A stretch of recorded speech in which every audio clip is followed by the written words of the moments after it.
lifting up Jesus and opening his word from Australia, Denmark, Israel, Japan, New Zealand, Northern Ireland, Republic of Ireland, Singapore, South Africa, United Kingdom, Thailand, the Philippines, United States, and throughout the world. You're watching Moriel TV.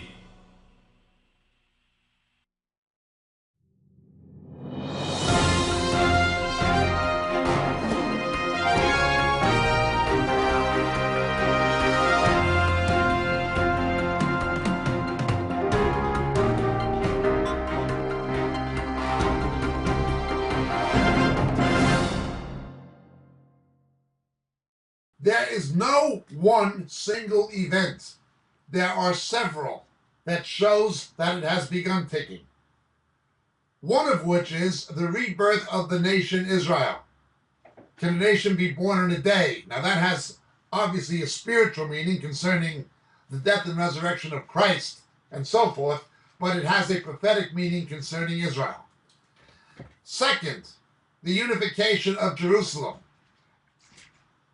Third, the dramatic increase in the numbers of Jews coming to faith in Jesus that we've seen within the last generation. Fourth, and this is an important one, something took place in Iran in the 1970s.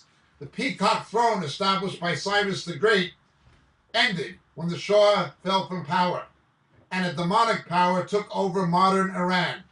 Make no mistake about it. What we see happening in Iran today is very much what Daniel predicted would happen in Daniel 10.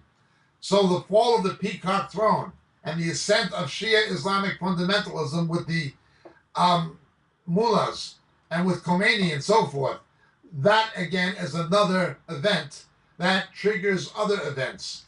Again, Daniel chapter 10, highly significant.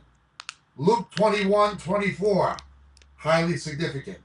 The rebirth of Israel, highly, highly significant, as in Jeremiah 30 and elsewhere.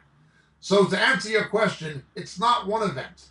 The Aliyah, the early Zionist movement, the First World Zionist Congress, was a prophetically important political event. It's not just one that triggers all the rest of it.